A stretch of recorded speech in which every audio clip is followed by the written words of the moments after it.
time that one of the think tanks are organizing this event. Before I will be moderating the session, we have very important keynote speakers today. Before I start, let me just inform you about some of the housekeeping. First of all, this is a joint event with Middle East Council and Gulf Studies in Qatar. And Dr. Mahjoub is representing Gulf Studies, and inshallah we will listen more about the implications of AI on think tanks and policy making. And there is an Arabic translation, so you can turn to the Arabic translation. And we have a YouTube channel. One is in English and one is in Arabic. And you can start asking your questions during the panel. And at the end, we will choose the relevant questions and the ones which have not been answered by the speakers, and I will raise them to the speakers. We have very distinguished speakers today. We will have Dr. Ayman Erbat. He is the Associate Professor and the Head of Information and Computing Technology Department at Hamad bin Khalifa University. We had the chance to have some working group seminars with Dr. Ayman. So he has a lot to share, and thank you, Dr. Ayman, to take part in this panel.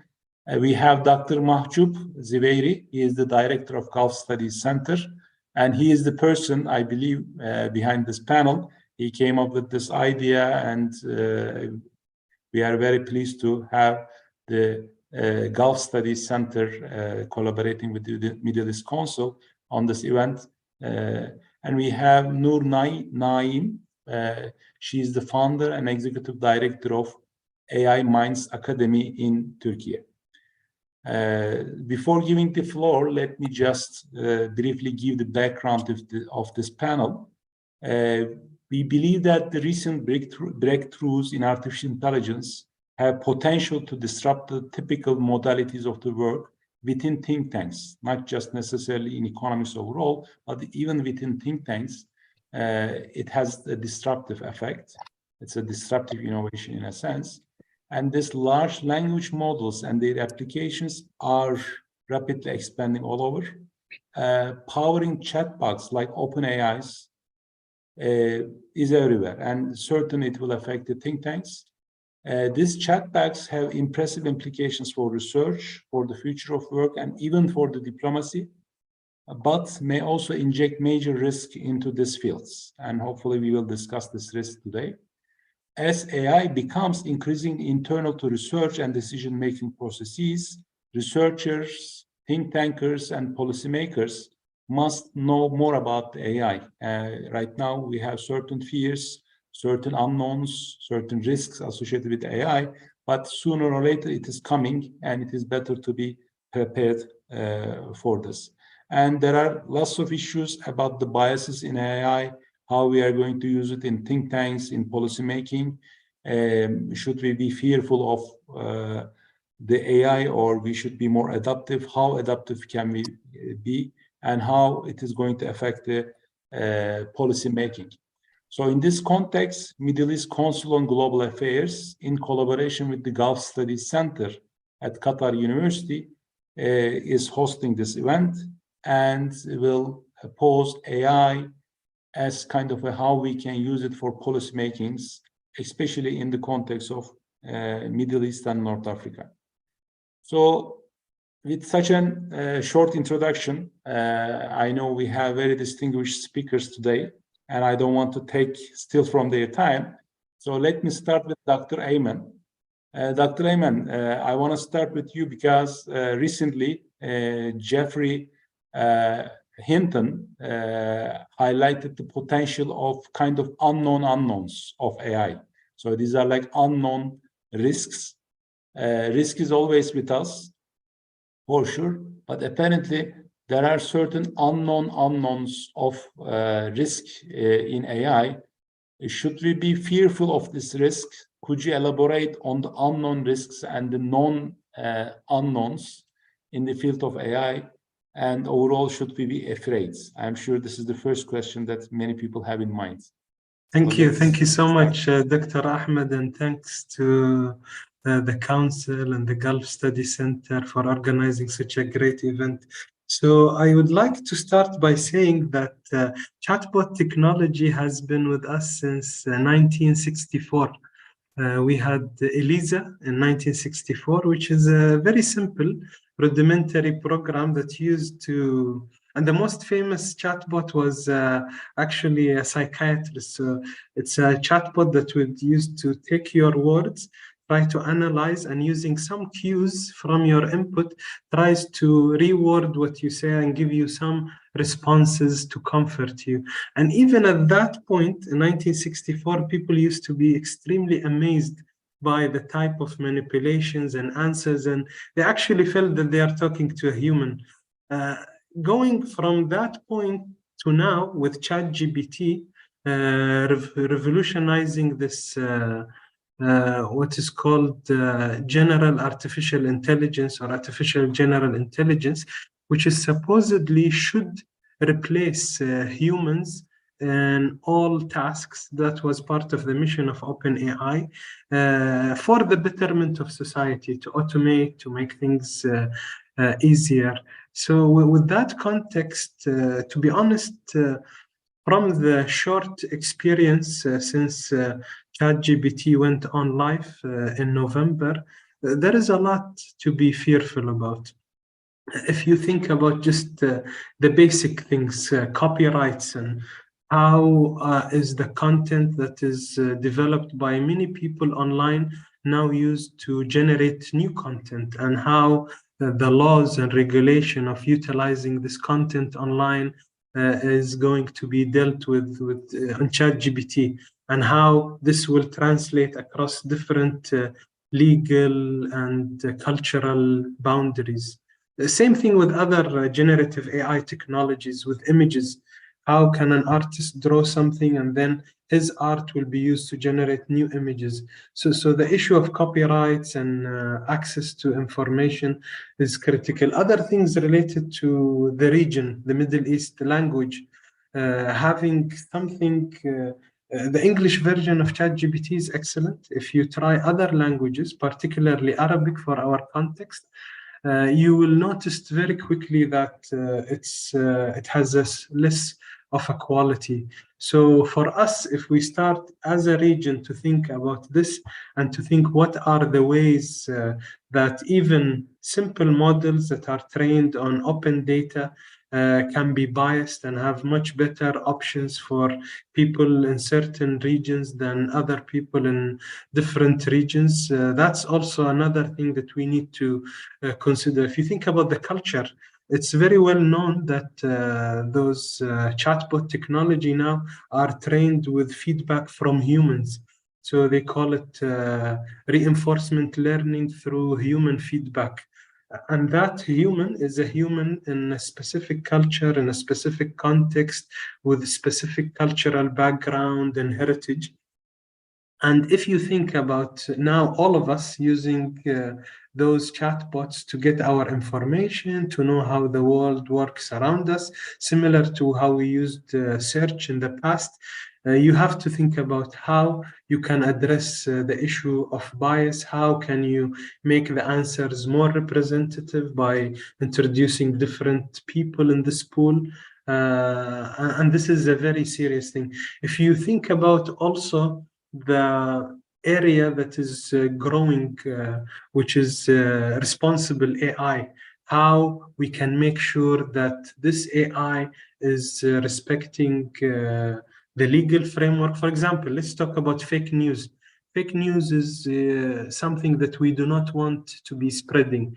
If we think about chatbots, it's actually one way to spread this type of news fast and to actually have a much higher reach. And I'm not talking only about ChatGPT, I'm talking about just the general idea of generative AI and chatbots.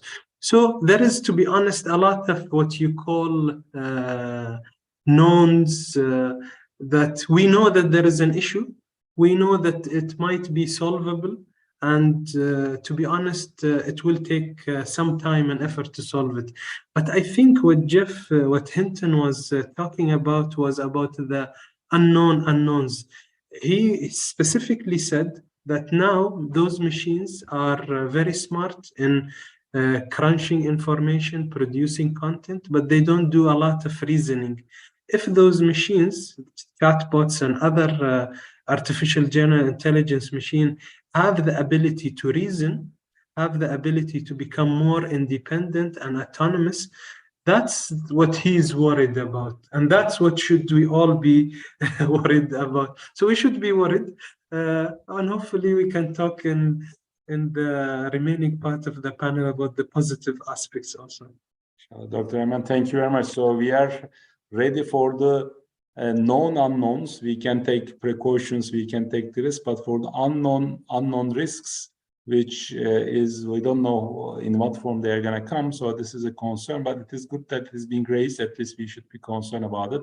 But thank you. You also raised some practical dimensions. So let me now move to Dr. Mahjoub on the practical implications for the think tanks. Dr. Mahjoub, how can the AI impact policymaking in the MENA region, especially? You are an expert in the region, you are a well-known scholar. And please tell us about what are the associated risks and opportunities, especially for the MENA region.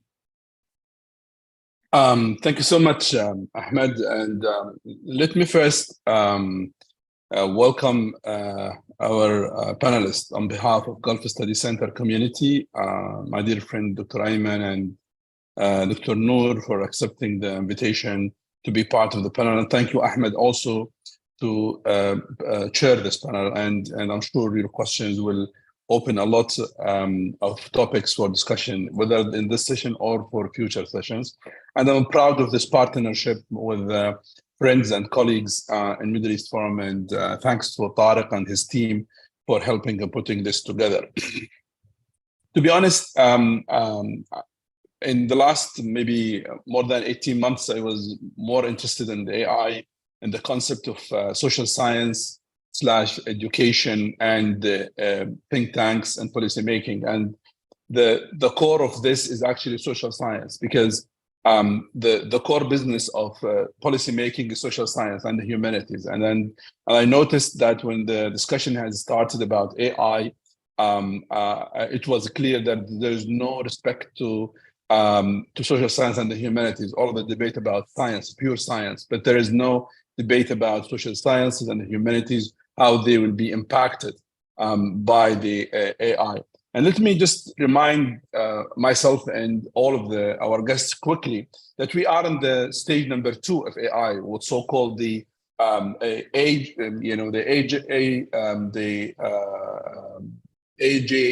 which is basically it's more general, it's more accessible, and it's also it's comes in the context of deep learning.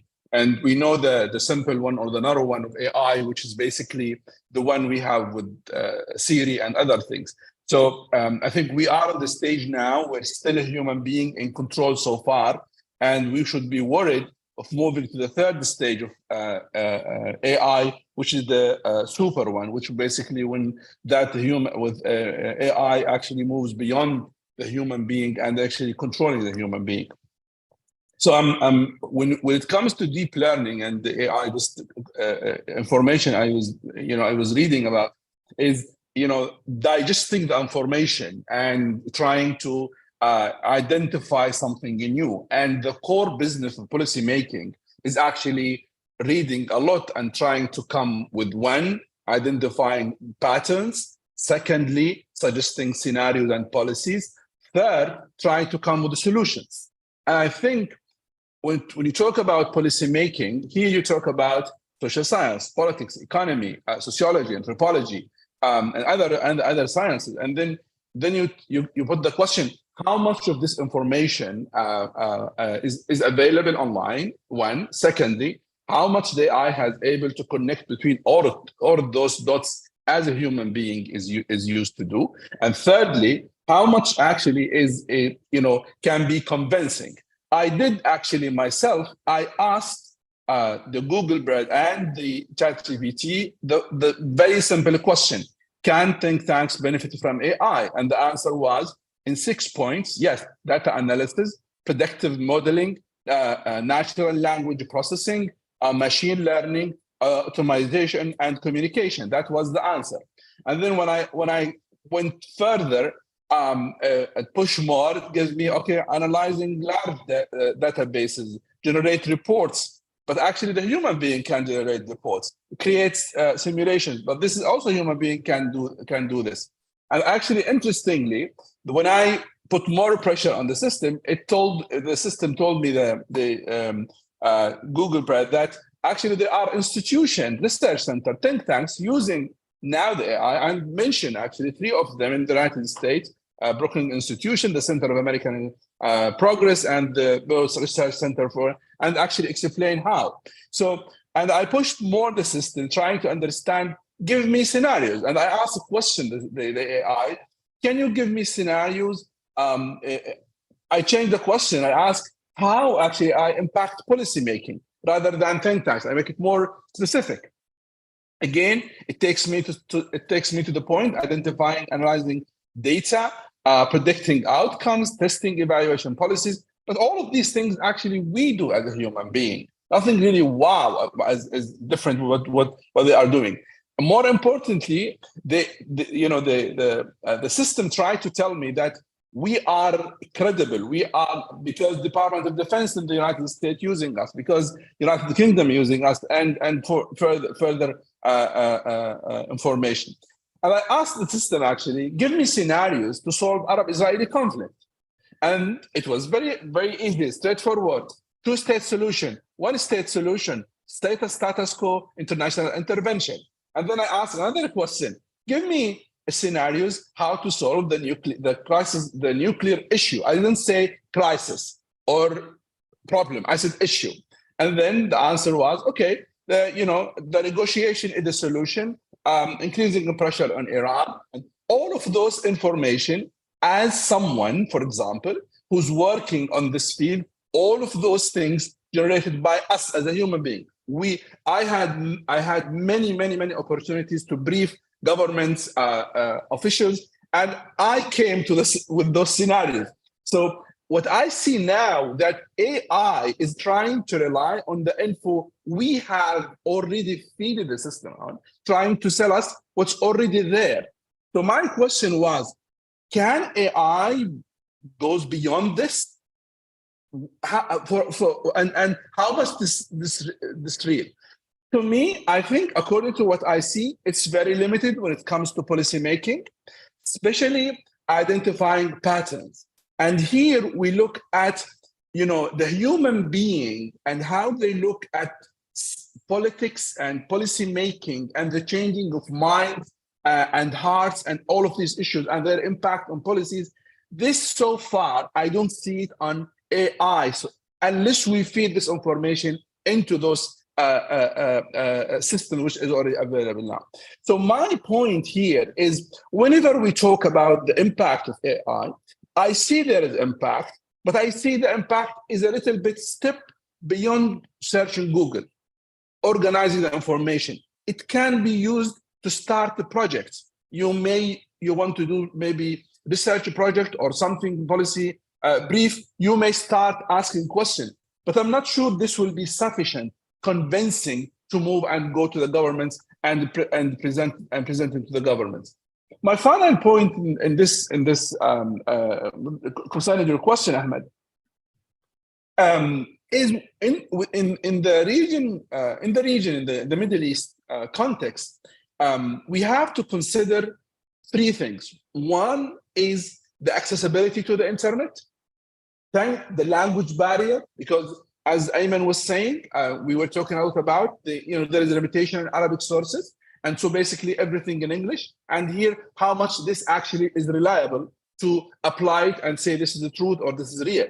And more important, actually, when it comes to how much there is freedom, actually, how much the region, the governments are feeding and transparent about their policies. We know things later. So I'm sure this will affect also the productivity of AI and how much it's reliable in using to generate policy and actually accept that. We should not, of course, forget the bias issue, which is, I think, is crucial in this context, because all of the question I did ask, it was biased to the Western opinion 100%. Thank you, Dr. Majid. It's good that still the academics are needed to get opinions, so we learned that. And also probably in the upcoming questions, if you can also think about how to use this strategically. Apparently, the inputs provided by the academics, by the think tanks, by the articles are certainly impacting the results that the ChatGPT is providing us. But probably it will be a reaction. Some countries, some think tanks will start producing the inputs for this chat boxes. I believe it is the strategy part of the think tanks, and I'm sure it is working on. But lastly, you touch upon this bias issue.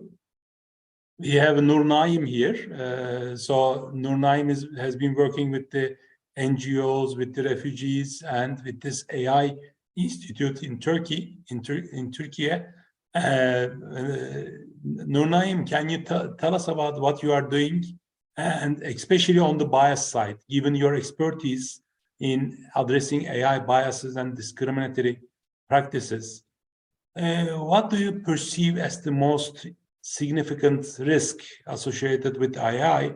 And as a follow-up, like how we can mitigate this risk in a manner to ensure fairness, equitability, especially for the marginalized groups? First of all, thank you for hosting me. I think having this webinar and this conversation is very important to address AI ethics, especially in MENA region. In this conversation, I want to focus in the 10 minutes addressing 4 points, including first of all, the reality of AI and how marginalized groups are experiencing AI, and that's area I have focused in the past 4 years. And I also want to bring the conversation in the absence of Arabic content and Arabic-based voices in AI spaces, and how that is reflected in policymaking and tool development. Third, I also, in the third point, I want to bring the biases in AI guidelines, laws, policies, particularly in the absence of MENA representation. The last one, the initiative that exists in MENA towards influencing AI and adopting the AI in the MENA region. Regarding for the first point, I have working in the field of AI ethics, and I mean by ethics in artificial intelligence as a set of principles and values that govern the use of AI technology. It aims to ensure that AI is used in ways of ethical standards and to protect the rights and safety of individuals and communities. And these ethics, we can talk about transparency, fairness, privacy, accountability, avoidance of discrimination and bias. And from my work, I feel I work in the field of AI ethics and empowering marginalized group within it for over 4 years through studies, researcher, like artificial intelligence as a tool to restoring Palestinian rights and improving the quality of life. And a lot of research look like these issues. Through field work in the AI Minds Academy, which is a company I founded specified for the education to pave the way for the next generation and young adults when it comes to AI literacy, and adopting the change market trends and focus on Arabic content in MENA region. And we provide a lot of training for marginalized groups, including refugees, both within camps and who resisting in the South Turkey. So one of the major activities that we have done through the AI Academy is making a partnership with the State of AI Center in Turkey, which is the largest state-funded center in Turkey, which focus on AI. And we have started working in the earthquake-affecting area like Şanlıurfa and Gaziantep. Now my experience is not only about marginalized group. We are working with crisis affected people, and also we emphasize on woman gender is being explored in AI spaces, how refugees they are being treated by AI techniques. So the second point I want to explain is really something very unique in MENA region, which is absence of Arabic language content in terms of AI. There is so a clear absence and limited content when we are talking about AI and Arabic language. In 2022, the main study reflects the absence of Arabic specialized in AI research that 86% of globally AI published research is attributed in researchers from East Asia or Europe, and where it is the clear absence of the MENA region researchers. And the third point I want to bring is really looking at the biasing that exists AI guidelines and AI laws and AI policies. And now we see that the European Union is very advanced in developing these guidelines and ethical guidelines or laws and prevent bias, racism, rights violence, and protect individuals and community privacy, which become globally. And because this effort being very centered in Europe and we can say US or China as example, the voice from other parts like MENA region is not included in the policies and law. So our voices as a MENA region concern how they are being affected by AI is not reflected in the most EU production of tools or services and policies which is related to AI. But at the end, I don't want to say the picture is bleak. Not everything is dark. There are a lot of steady steps interesting in MENA that try to address the gap and the lack of absence in presentation AI in MENA. For example, the Qatar will host the next year the World Summit, WSCQ, in the March, and which is the world's largest tech conference, and it will be an amazing opportunity as it's the first time this tech event will be held in the MENA region. So to have more representations, for example, by influencing the agenda or increasing the number of scholarship from Arabic speakers or are speaking in the corner, ensuring a conference had Arabic language in the English language in the session, so can be conducting and doing the translation. And this is my recommendation for the World Summit is to, in the next year, to have been conducted in Arabic and really I want to say that if the organizer attempt to do in Arabic, they will notice how hard to have a very quality content on AI in Arabic language, and to encourage speakers to speak in Arabic and to find a content from MENA region, which is reflect the values and the culture about MENA region in AI techniques. And this is the big gap that will come to the light in the people, and the people will try to very emphasize more and more seriously about completing these steps. And about your questions, when if we are talking about the risks associated with biased AI system, it's a very significant, and particularly when it comes to perpetuating and amplifying social bias that can lead to unfair and discriminatory outcomes, especially for marginalized groups. And it crucial to address these risks and implement effective mitigation strategies to ensure fair and equal outcomes.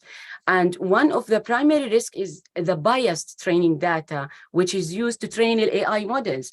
If the training data contains inherent biases or reflect historical biases, that AI system will learn and replicate these bias in the decision-making process. To mitigate this, it's essential to carefully crucial and being diversity of the training data, ensuring it will represent a wide range of perspective and experience, like MENA region values, perspective, experience, and etc. Thank you. Yeah. No problem. Let me intervene here. It is one of the fields that is not regulated at all right now, and it is at the agenda of many of the countries. But you are bringing the issue from the ethics perspective and from the marginalized groups. So these things need to be incorporated in the regulations. Hopefully, we'll be coming especially about how to use the data, which sort of data need to be used, and so on. Let's continue in the next question, but let me now move to Dr. Ayman. Dr. Ayman, you are also related with the policy making. You have some involvement at advising capacities to the governments and collaborating with the global organizations on higher education issues. What steps do you believe are necessary to address the skill gaps and prepare the workforce for potential disruptions by AI?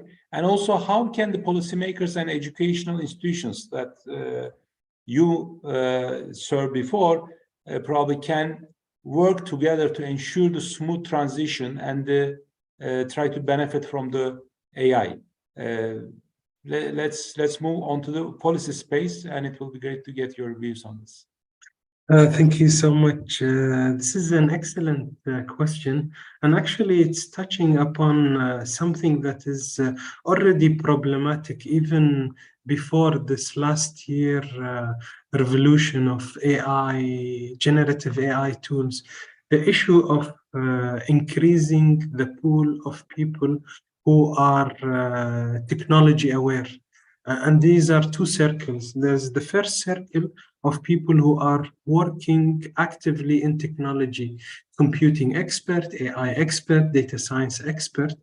Globally, and the region is also suffering from the same issue, there is a lack of skill in terms of people who are able to program, people who are able to build AI tools, data scientists.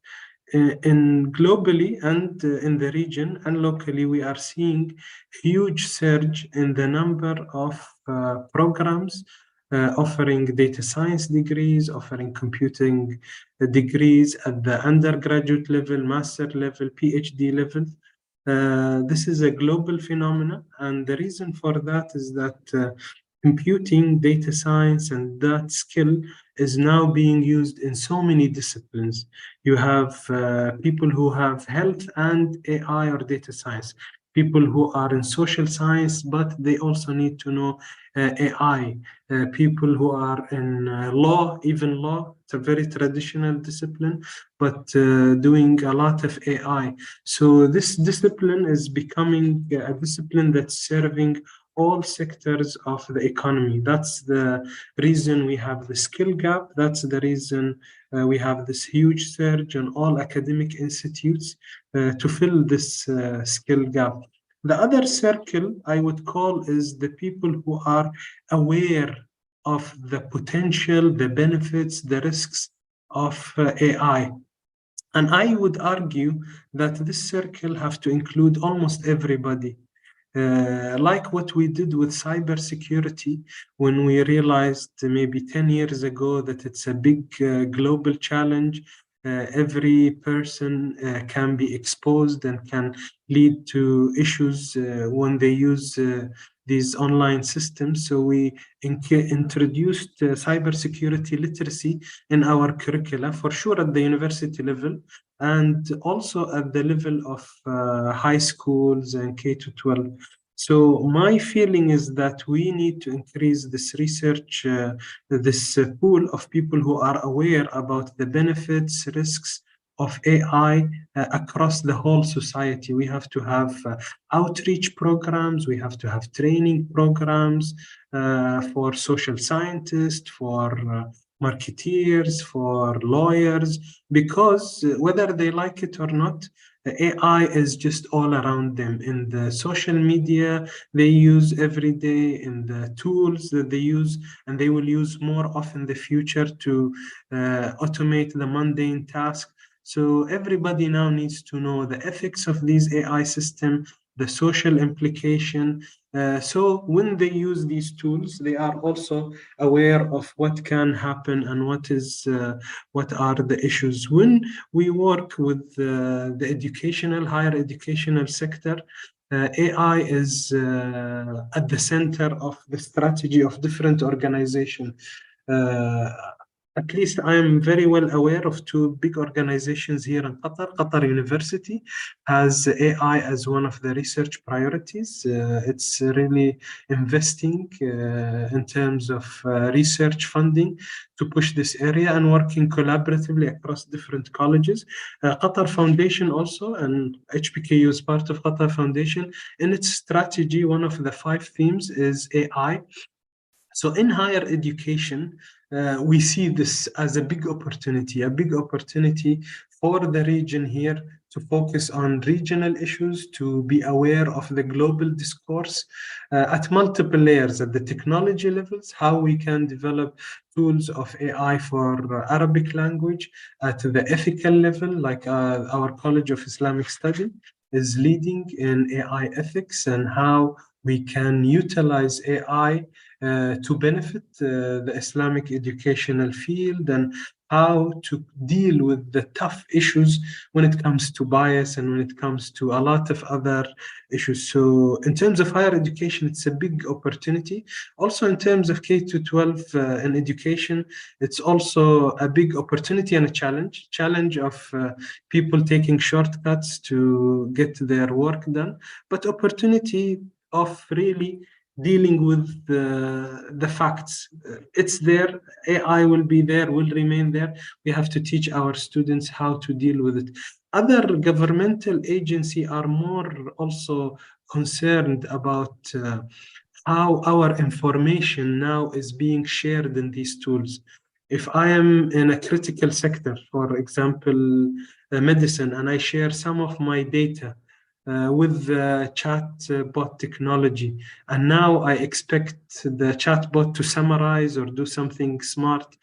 This is data exposure. We just saw how Samsung had a big issue where somebody working there shared the whole code base of the company for a certain product to fix their issues. So this type of issue, governments are all worried about how we can ensure that when people use these tools, they are aware that these tools are also another way to leak the information. Also, governments are worried about the general responsible AI concerns, the bias, the issue of bias, the issue of using the tools responsibly. So overall, at least from my interactions, there's a lot of potential opportunities in research and solving regional challenges. In the education sector, there's also some challenges of how to educate people on the use of AI and how to really get this. The final thing, which is also related to government entities, we find a lot of government entities that are trying to be the champions of AI in Qatar and in the region by working closely with multinational companies. And to be honest, this is necessary. If I reflect on your previous question about the challenges, we have to also be aware about the opportunity. As a technologist, I really see big gains of AI. I see And I'm sure you know, because I saw your thoughts about the economical impact. If you see that Duolingo, for example, is helping the teaching of kids how to learn new languages with chatbot technology, if you see Khan Academy trying to have this virtual tutor and helping people have more individualized experience, even though sometimes you have a lack of qualified teacher. If you see the big companies in finance like Morgan Stanley working with and Stripe working with Chat GPT to build tools to enhance customer service, to combat fraud, to enhance advice, financial advice. If you see people building so many tools to enhance education of Arabic language, Islamic studies, biology, and all of this is really helping us as a society advance.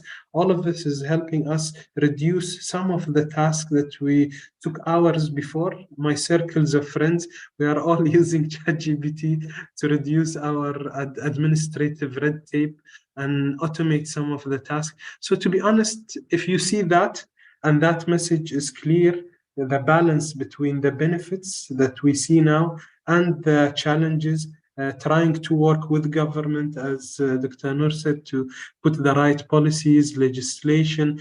But also, as you said, you were asking how would we deal with it?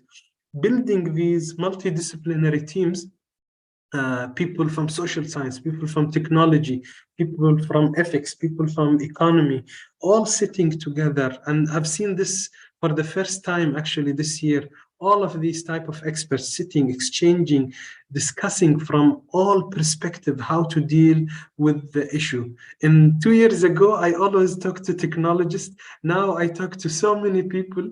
And to be honest, I can see the challenges much more clearly. So thank you for this question. Thank you, Dr. Ahmed. Thank you for your contributions. Actually, I greatly enjoyed the panel organized by your department and also for the working group. Really, it is a good thought experiment for all the people, especially for social scientists. There are a lot to learn from the different disciplines we observed over there. And you highlight very important points that even without having any regulations, there are still things that the governments, individual entities are doing by seeing the challenges and even probably more importantly, opportunities, because this is what we're experiencing in banking and financial sector. But the regulation is also needed. One way or the regulation is coming. So let me move to Dr. Mahjoub. Especially in the MENA region, the regulations generally come and then the implementation take place, especially in banking, fintech, and fintech regulations. But in here, it is as if the practice is ahead of the regulations, but at some time, this activity of AI has to be a regulated activity. And what sort of issues do we have in regulating the AI, especially in the context of MENA region, Dr. Mahjoub? Regulation always come late. I mean, you remember the debate about social media and the debate with the Facebook, and the owner of the Facebook and the Twitter and I think the TikTok guy in the Congress. That reminds you that the debate about regulation and the social responsibility of what's been put there actually has come late because it was sort of celebration of those platforms. I do believe that those ChatGPT or other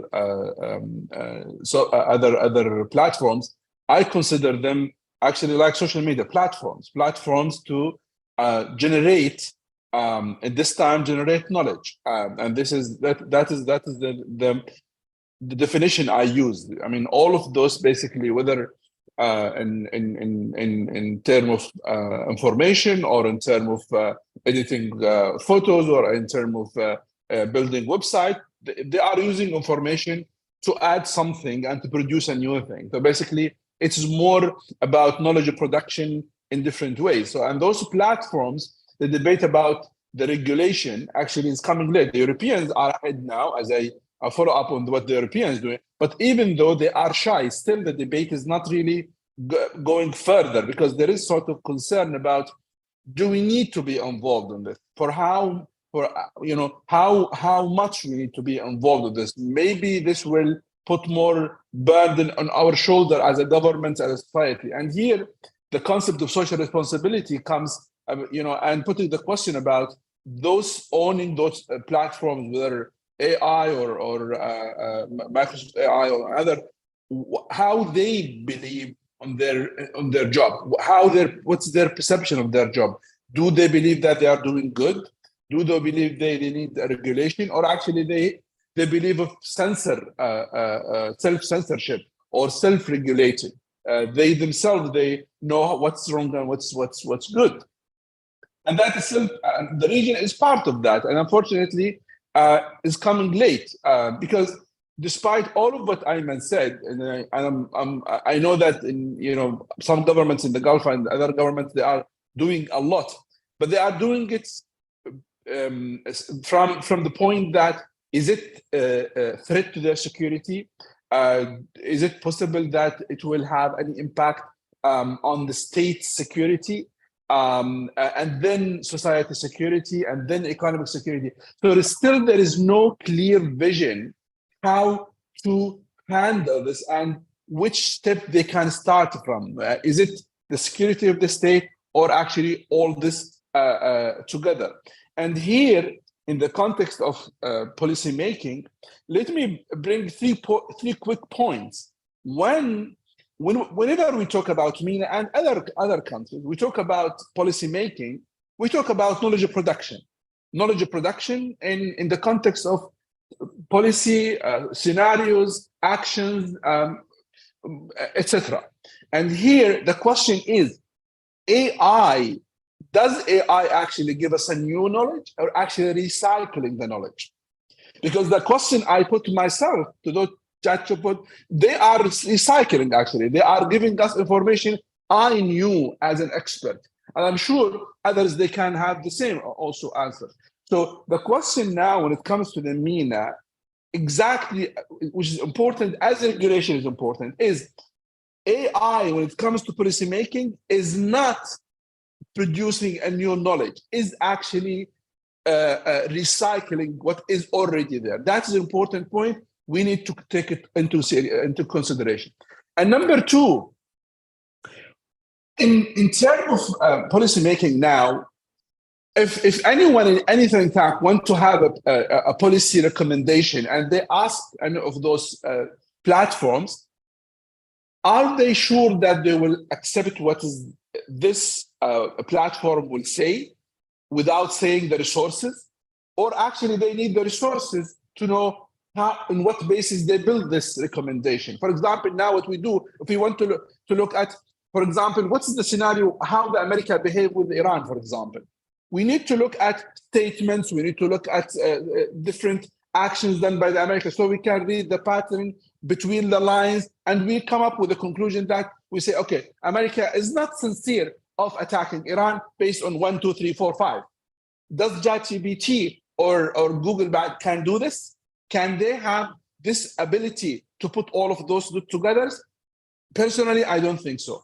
Number three, if policy making is a crucial and important to the governments and important to those entities, think tanks, if we want to use this, where is the privacy? Every government, every entity want to be ahead. It's a part of privacy and secrecy as well. They don't want to know how I think and how I want to tackle the challenges. So if I want to use this and others use the same thing, so there is no privacy, there is no security. Everyone can know exactly what the country is doing. So basically, all security measures which now in place will disappear.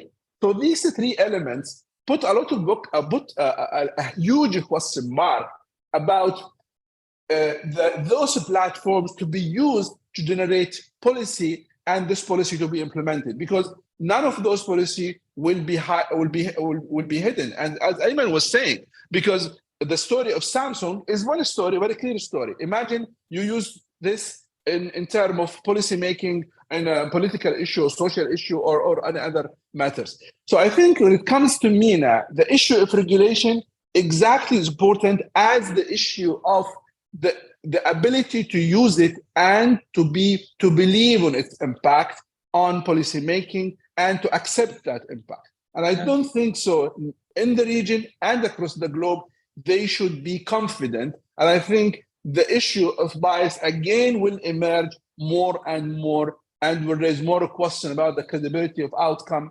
The outcome comes through this platform. Dr. Majub, very quick follow-up question.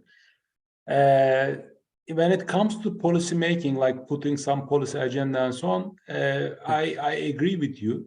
But how about the sentiments? Because in international relations, the sentiments also matter. I mean, how even for the example that you give, like the US and the Iran relationship, what sort of media channels are talking about this issue, what newspapers, Twitters, and increasingly more we are using this big data. And from there, we receive some sentiments data, and we, because of this narrative economics kind of a approach where sentiments over time might be affecting the facts. When more and more people think and about that issue, particular issue, probably it is easier to come into the conclusion or to act accordingly. So do you see some sort of a high frequency data used in international politics? And in assessing this data, probably each and every expert may not be enough to read all the newspapers, all the Twitter accounts, and so on. But AI is providing us. It is not just about ChatGPT, but the AI is kind of a tool that there's a vast information, including all sorts of sentiments, and then probably it affects the policymaking through affecting the sentiments, and or at least policymakers might act at the time that the sentiments are at the height, or they try to ameliorate or mitigate some of the concerns. Do you see some kind of a policy recommendations for policymakers, how they can use the sentiments and the big data of international relations? It's challenging because one of the issues I was following on, for example, how come Barack Obama in 2015 or 12 decided to go to direct negotiation with Iran? I mean, if you go and read the newspapers, what is available on website, which is AI can access, it will tell you that there is a change. He was believing that negotiation is the solution, and all of this being repeated. And now, if I ask AI to accept it, it will give me the same answer. But there was something important fact was missing on that, which is basically the role of advisors around Barack Obama. That Barack Obama had around 8 people, at least 6 of them originally Iranian. And they had a discussion with him in a daily basis, saying to him, actually, Iran is different from Iraq. Iran has a long history. Iran has a culture. Iran has a civilization. And then it's a brainwash in a very polite way. So basically, how AI can help me in understand this, from where I can find this and put it with other dots. So if again, I don't believe that in international politics, AI will be able to give us the real narrative, will give us what is available of the narrative, but there will be missing dots. And sometimes missing dots are crucial, are important, are beyond what we are seeing in terms of impact. And I think that itself makes us believe that still we need in policymaking to do our task ourselves, to do our task in a different ways, maybe in a very traditional way, using it, but not necessarily relying on it. It will have impact, but not necessarily a major impact. Dr. Majub, you raised a very good example.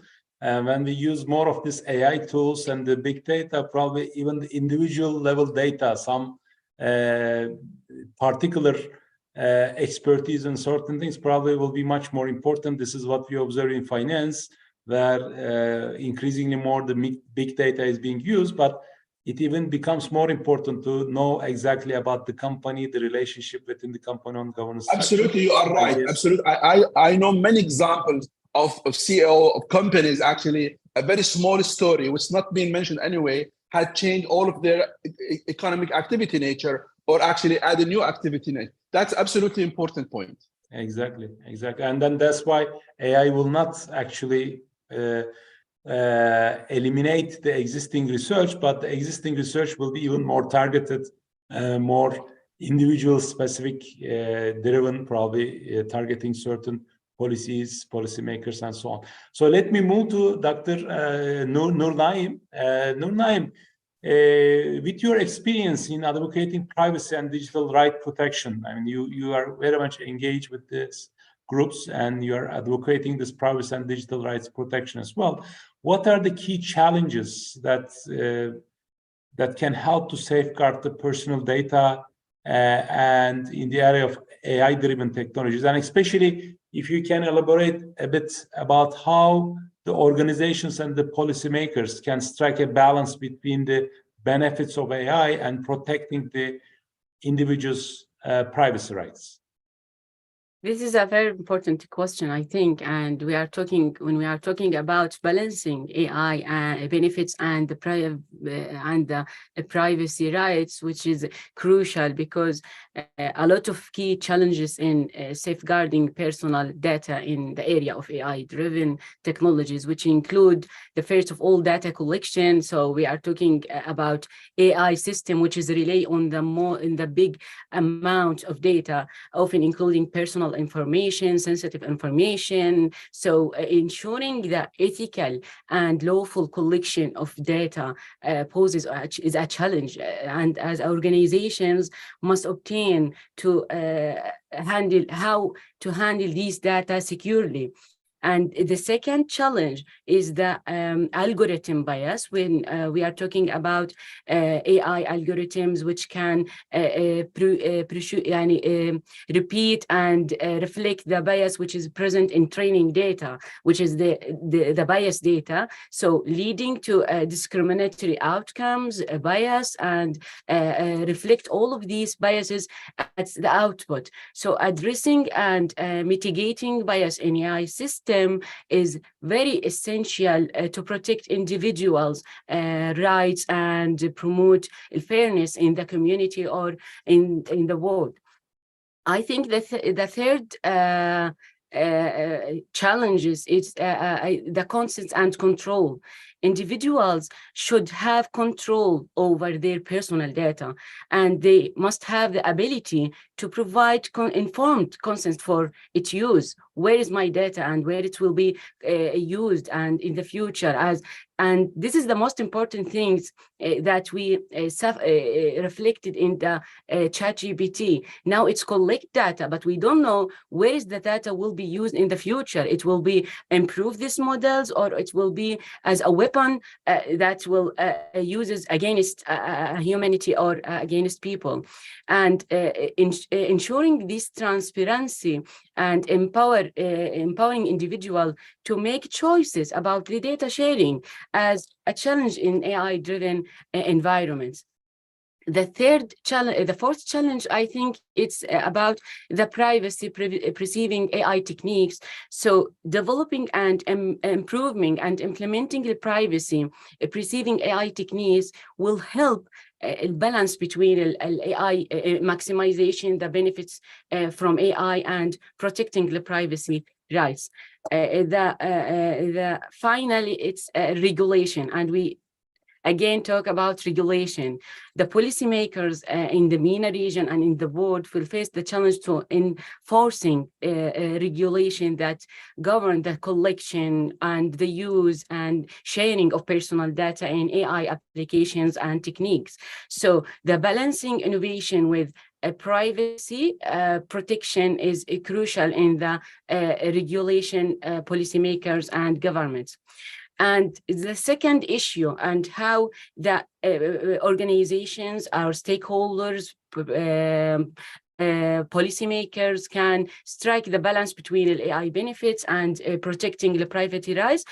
there is a lot of approach. The most and the main approach, which is a concern on data minimization. Yani, we will limit data collection is necessary for the intended purpose, reducing a potential risk associated with strong and personal data.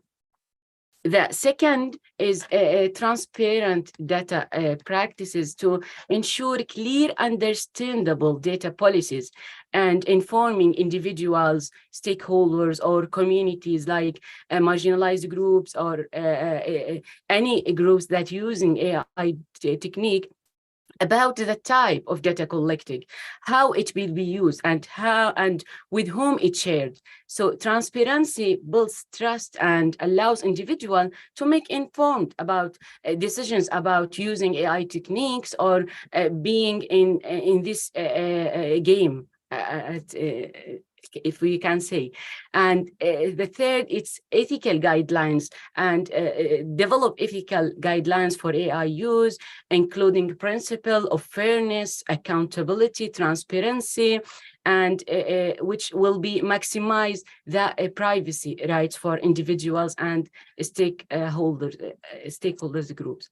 And the final, it's public engagement and education. So foster public awareness and engagement on privacy issues related to AI, like this conversation. It will be educate individuals about their rights and provide them a chance for them to voice and provide a feedback about how they feeling about the data used by AI techniques, and they have any complemented problems with these techniques. So by addressing all of these challenges and implementing privacy first strategies, organizations and policymakers, especially in MENA region, can strike a balance.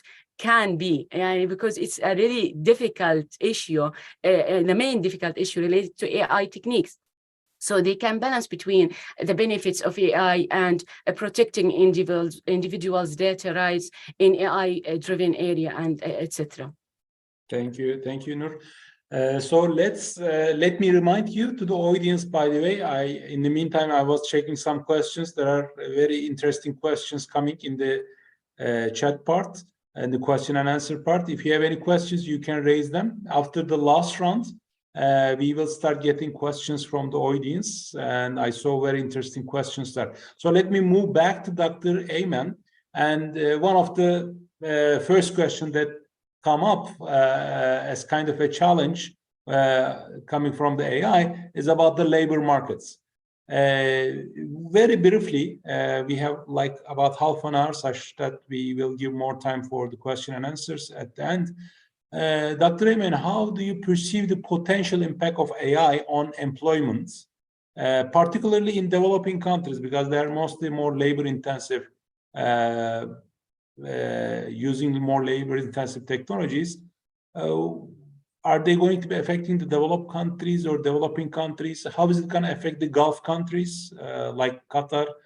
There's a very interesting question. I'm going to pose this again in the next round. One of the audience asked a similar one. What steps can you take to mitigate the potential job displacements, and what sort of economic benefits that we can get in terms of employment generation from the opportunity side? Dr. Ayman, please. Thank you so much. This is a very critical question. And this will be the government question going forward. What will happen to new jobs, and how can we still make new jobs while some technologies like AI are very well positioned to change the nature of the job market? So if we think about it, we have two layers. There is labor-intensive jobs, and there is the white-collar jobs. To be honest, in the past, people have thought that AI will only replace the labor-intensive jobs. And we saw that in big factories and automation. You can see that very clearly now with the Elon Musk big factory, how it's automating the whole factory and having much less human laborers there. But in the recent times, We have seen, especially with generative AI technologies, that so many other jobs, like computer programming, it used to be thought of a job of only the creative ones. While now with ChatGPT, I can write a whole website in 5 minutes. I can write very nice Python code very quickly and efficiently. Legal, I have seen some people I know creating some legal terms, generic terms for privacy or for other things. So what we see now is it's going to affect both camps. How much and how fast, this is a very tough question to answer. What I see in the near future is going to be mostly augmenting jobs in both sides. You will have more robots augmenting labor-intensive jobs. You will have more automation engines, maybe replacing some of the mundane jobs. But in general, you will have much more augmentation than displacement in the short terms. For example, in the early 90s, people have been saying that accountant jobs are going to disappear just because it's so systematic and we can replace it. These numbers did not pan out. This discipline, in terms of numerically, increased, but maybe the nature of the work they do change a little bit. We find a lot of jobs that have some parts that are easy to be automated, number crunching, summarization, sifting through information, but some jobs that are really human, and they will remain human for the short and maybe medium terms. There's also a human dimension of adding value, understanding relationship, understanding emotions, knowing how to negotiate. There's a lot of soft skills that are really not, until now, being able, like computers and robots are not able to replicate. So that human dimension, for example, the job of the secretary or executive assistant is still with us, even though people thought long time ago, we have too many apps that can replace this. But that human factor is still there, we need it. And also I feel governments, as you said, will intervene. Government will have some maybe tax for companies that are replacing jobs. Some people call it the AI tax. So some companies who are replacing jobs at a fast rate will be able to do business because nobody can stop economy, but maybe will be penalized a little bit for these huge gains by giving something back to the government. And maybe then governments, if we reach a state, we'll have to provide some global social income, something that people who are displaced will lean on while they transition. To be honest, I feel in the long term, the transition will be huge. Like all other technologies that replace jobs, this will replace jobs at some point at a faster rate than what we can create. Our only hope is that we start now while the rate is not as bad, reskill people, equip them with those transferable skills that can help them as they move between different jobs, really upgrade the type of skills that is available. So when the time comes and you have a huge displacement, some of those taxation, social benefits from the companies that are making money, and some of the people who are already have diverse skills will allow us to move. And some of the government policies of what should happen and when and why will be able to go through this. But I don't know. This is really part of the unknowns. Unknowns part. Thank you, Dr. We know many things for sure in AI, but this makes the job of the think tanks probably easier and difficult. So we can speculate. So since we don't know, probably we need to know more and we need experts. So Dr. Mahjoub, let me ask you on the strategizing the AI. So apparently the content is important, and it is not just about reactively that we will respond to AI, but as what do you recommend to the states, to Arab states, Gulf states? What should they do not just about regulations, but in terms of the content generations? Do they need to invest more on AI in terms of processing the Arabic writings, something Arabic images and so on, and to include more in the AI processing abilities, or it is about the content generation? Should we write more papers about the region such that the bias will be probably mitigated, or if you have particular opinions, especially to affect the sentiments? So what do you recommend to the think tanks and policymakers in this? Thank you, Ahmed. That's an excellent question. Look, I think the question about relationship between AI and the impact on a human being can be summarized of one sentence: how human can make themselves relevant. And relevancy, it comes with impact.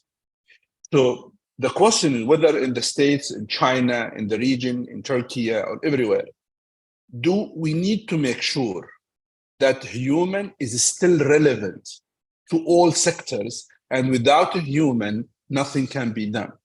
That is the major question. And to achieve such thing, we have to go to the core business. First of all, education.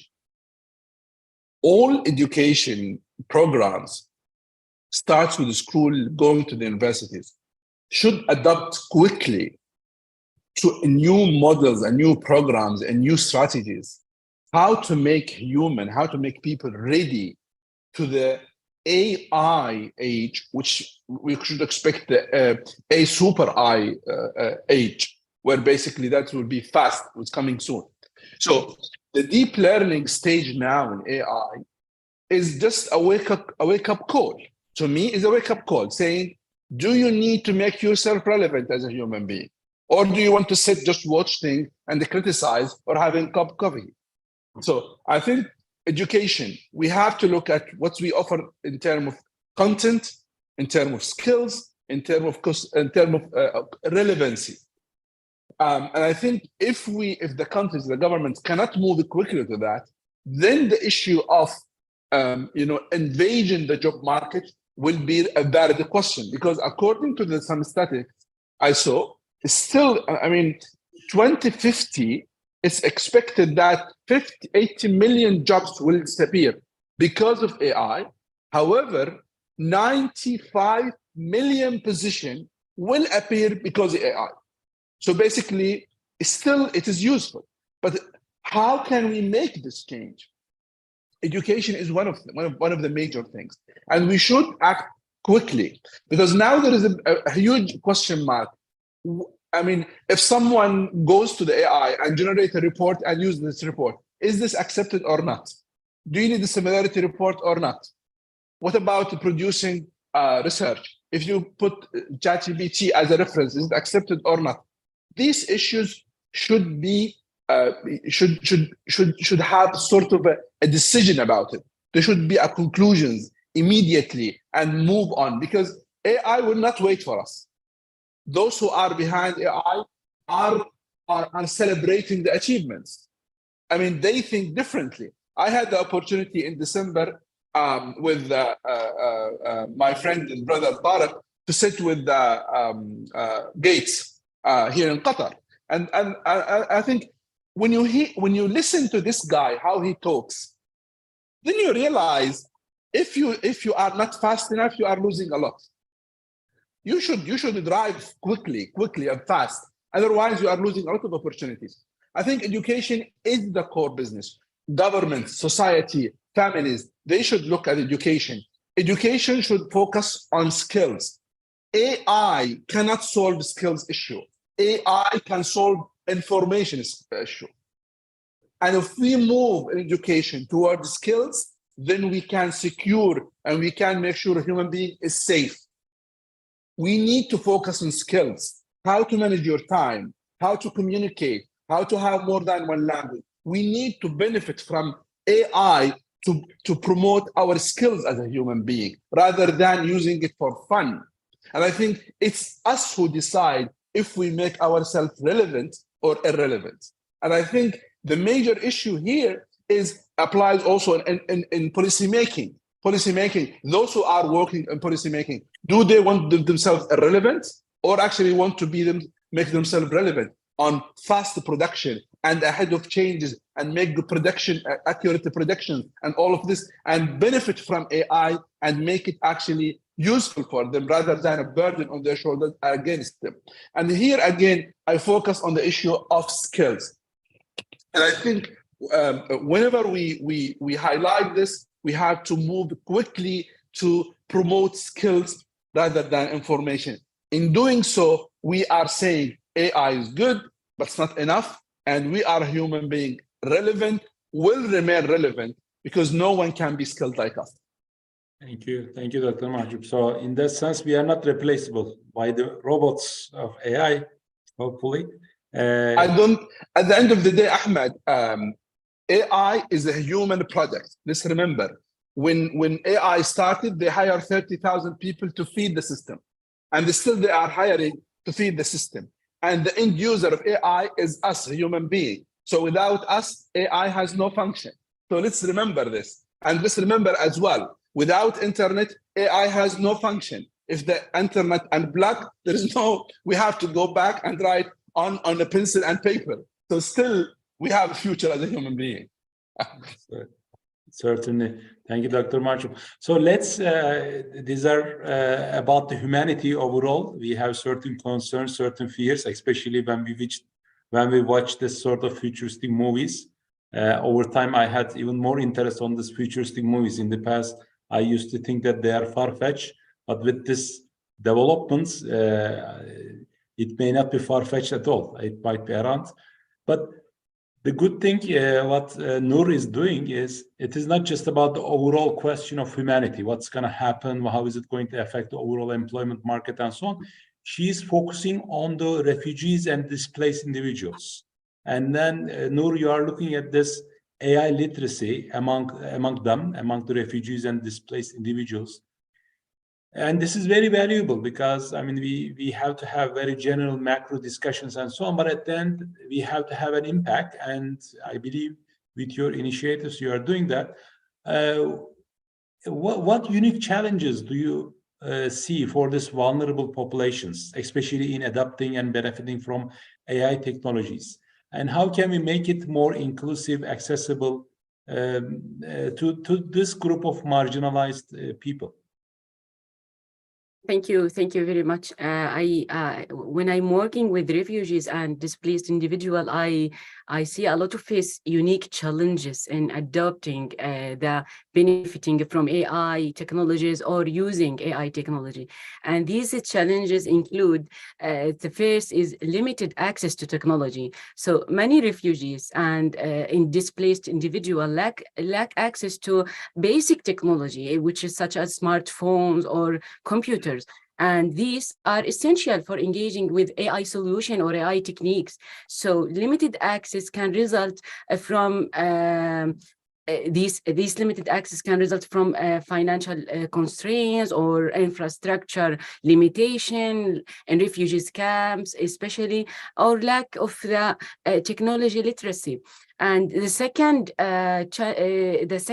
challenge is the language and cultural barriers, which is the language barriers can hinder the adoption of AI technology, as many AI systems are primarily available in English as a major languages. So these refugees, example, the Syrian refugees, which speaking in Arabic, they have a lot of challenge when they're dealing with AI techniques in English language.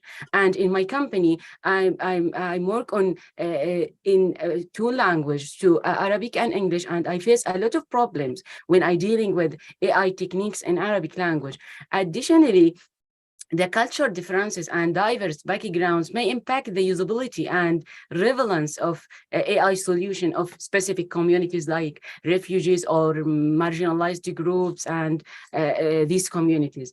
The third challenge is the emphasize on We are running out of time. If you can summarize, Noor, in 2 minutes, it will be great. The last, I will talk about the last things, which is related to education and digital literacy. These this population often have limited educational opportunities and may lack digital literacy skills, which is necessary to understand and utilize AI technology effectively. So bridging the digital divide and providing access for AI literacy programs become crucial for this meaningful engagement for the marginalized or refugees groups or communities. And to the last, to ensure and ethical deployment of AI for these communities, we must use centric design and bridging the digital divide and multi-languageal, which is involved the Arabic language, and collaboration and partnership for this community between technology developers or a humanitarian organization and local communities or organizations like universities. And the last, we are again talking about the ethical guidelines and regulation, which is established guidelines and regulation for responsible AI use in marginalized or refugees population and communities. Great. We have very good questions, but we run out of time. But there is one question that I would like to ask to Dr. Ayman. Certainly Gulf region is becoming kind of one of the centers, at least in the discussions. Even tomorrow we have Sam Altman coming to Qatar National Library, apparently. There is one question and directed to you. Let me ask this and then we can stop. I will not make a wrap up. Do you think that the Gulf countries are investing in AI a lot? Is it possible for the Gulf countries to be the next Silicon Valley of AI? As a computer scientist, are you hopeful in this regard? We are always hopeful. To be honest, to be very brief, the Gulf countries, I think all of them, at least I know Saudi, Qatar, Oman, UAE, for sure all of them, they have AI strategy, which are national strategy to see the development of AI in different disciplines. And right now, and I visited most of these countries in last year, I see there is huge momentum. You can see Saudi has huge conferences about AI. Qatar is hosting a lot of big scientific events, and they are funding a startup ecosystem in the UAE. Saudi, Qatar is really growing. Oman, they have their own very focused strategy in very specific sector. So I'm really hopeful. I still do not think they invested enough, just because it's still not at the core. There is a strategy, there is implementation, there is progress, but I think there is much more needed, because as we all discussed today, this is a race that if we do not excel and be at the forefront, at least at the region, it will be very tough to remain relevant. Exactly. Thank you, Dr. Iman. Thank you very much, Dr. Mahjoub, Noor Naim. Thank you to Middle East Council and the Gulf Studies Center at Qatar University for providing us such an opportunity. I will not wrap up. It was quite clear, and it is an initial discussion. We hope to take part in these discussions even more from the social. Can I say something, Ahmed? Just one sentence. Sure. One sentence. Sure. There will be. We will continue the journey, this partnership with the colleagues in Middle East Council. There will be an event, inshallah, in August or September, a workshop with more speakers, with more, hopefully, something outcome published about this debate. So we'll continue the debate as we start, as we led, alhamdulillah, in this debate. We will continue, inshallah. So we greatly benefited from your thoughts today. Thank you very much. And it's great, Dr. Mahjoub, to see such initiatives. And this is just a start. I mean, the world is in transition. Yes. AI is still in making, and the social impact, the impact on political science, impact for think tanks, impact for probably for social sciences are even more kind of an unknown. So hopefully we will explore this together. It will be a joint initiative. Thank you very much. Again, I would like to thank the organizers and giving me such an opportunity to moderate this session. And it is my great pleasure. I greatly learn and benefit. Thank you very much again. Thank you. Thank you so much. Thank you. Thank you. Thank you.